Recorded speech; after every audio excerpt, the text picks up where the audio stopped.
Morning everybody, I hope you're having a fantastic day. Welcome back to Sandy Bottom Homestead, where we are going to discuss planting in December. You haven't heard it wrong. We are going to be planting in December and we're going to be doing all kinds of things, but it's important to understand that it's incredibly weather dependent at this moment. So we're going to be planting and then we're going to be starting seeds. We starting our seeds in December. And then it's just from then on, it's just constant. Starting seeds all the way up until probably about April. And then we'll take a break and then we should start back. Now I don't have my seeds with me yet. I have ordered them and they will be here. But I wanted to go ahead and make this video. I'm making a little bit of early before you get out because there's a lot going on. But we're gonna be doing a lot of construction around here. Actually, we're not doing a lot of construction. We're doing a lot of finishing. So we're finishing beds, we're redoing beds and stuff like that. And I'm gonna take you real quick and I'm gonna walk you around the garden and show you what beds we're gonna revitalize and what we plan for them. And then we're gonna come back and we're gonna talk about the seeds that we're starting. So this is the bed that once we get all this out, as soon as we get it in, should be this month, we will start putting in the last 2 rows of onions. So, or actually 4 rows because we're planting them on double rows, but we'll get those in. And so we're not gonna do anything to this bed's soil or anything like that. And we're not even gonna mulch the onions. We may put a light mulch on them, but not much. This bed here in December, we're just gonna, if it's not topped off yet, it will be topped off. And we'll go ahead and finish it off, get the blinds buried and everything. We may, again, put some radishes in or something here just to kind of get the soil active. But otherwise we're just gonna mulch it and let it be. These broccolis will be done and gone by some point in December. So we will put a fresh layer of compost or soil on top, and then we're gonna mulch it with leaves.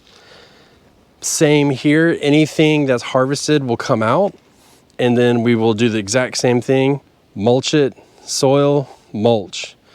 This bed will not be done, so we're gonna keep growing it as usual. We're gonna keep this one going as long as possible. And once it's done, we're gonna put dried leaves on top and then compost or mulch on top of that. And we're also gonna be putting on all of these beds in which we're doing that, we're gonna go ahead and put fresh chicken manure on all of the beds that are done and covered. So we're gonna be doing that as well.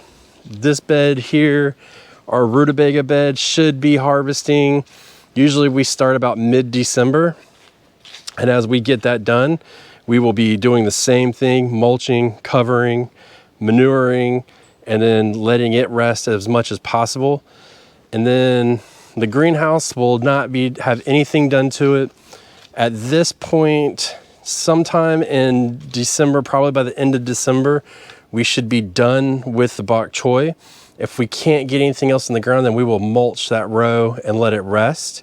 But I doubt it. We'll probably end up planting something else. Not sure what it is yet, but something will probably go in there. This pot will be emptied. If we do not do another round of either radishes or turnips, then we will be done. And we'll soil and mulch. And then same for these over here. This is why in December it gets pretty busy, because you can see we've got a lot to do in a very, very short amount of time. We run out of time very quickly. And over in the wild garden, peppers will be gone probably within a couple days. I know I keep saying that, but it's just not getting cold, so we're gonna let them go. But once it gets cold, boom, they're gone. We've started mulching it. We put another row of radishes in the other day. We're just gonna let those grow, work that top layer of soil a little bit. Same with this. If these start to form a root and they start to get any size to them, then what we'll do is we will mulch and cover this bed as well. This bed here, we're gonna grow out, but it will end up getting that, but this month is probably just gonna be the same. We went ahead and mulched this back row a couple videos ago. And so this row where all of the daikon radishes are starting to get nice sized roots on them, we're probably just gonna go ahead and cut the tops, leave the roots, and then mulch it and let them rot in the soil over the winter. So we are definitely gonna top this bed off. And then this bed, same thing. This whole area is just gonna have to be reworked. So we're gonna mulch, cover, mulch, cover, probably do a couple layers on these beds. That's all in December, and I'm not gonna bore you with video after video after video about that because nobody wants to see that. But that's how that's gonna go down. And so in that little bit of conversation, I'm sure you heard me say turnips and radishes, all of it's weather providing.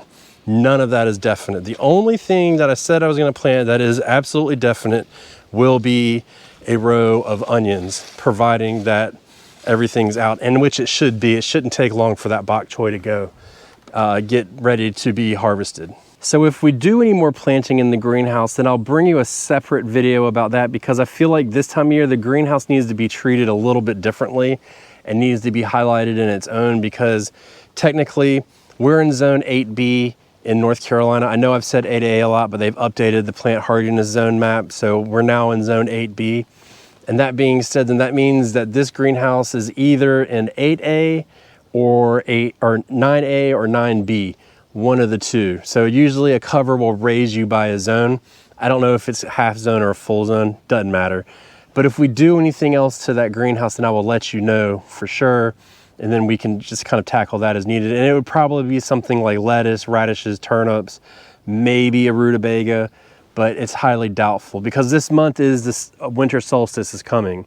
So it's on December 21st, I believe, maybe the 22nd, and that's the shortest day of the year.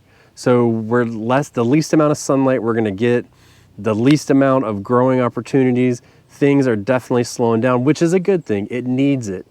So we'll just kind of take it one step at a time. But what's going to ramp up, and I'm going to give you the exact date that I'm going to start planting this stuff, is going to be on December 15th. We're going to start starting seeds, and we're going to start cabbages. We're going to start broccolis.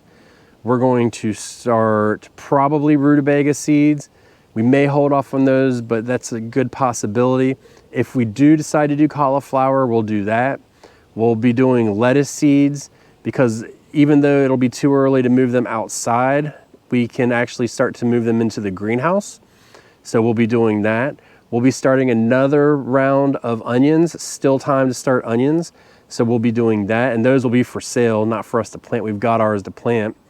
And then we will be doing Chinese cabbage will definitely be on the list. We want to try and give that another shot. We were semi-successful with that last year, so we want to give it another try. And we'll also be doing spinach in case we have some kind of failure out here. Then we'll start some spinach transplants. I mean, this is a time of year where it's not really a whole lot going on. So we have that opportunity to try these different things. And cilantro is another good one. And we may actually direct sow the cilantro here, because last year I did it in January and it actually didn't do that bad. So we may just end up direct sowing it, but either way, we are definitely going to be starting those seeds. We're starting a fair amount of those seeds for us to grow, but also to sell, and we're going to do multiple startings of them. So typically what we'll do is we'll do one batch, and then we'll wait a week or probably 2 weeks, and then we'll do another batch.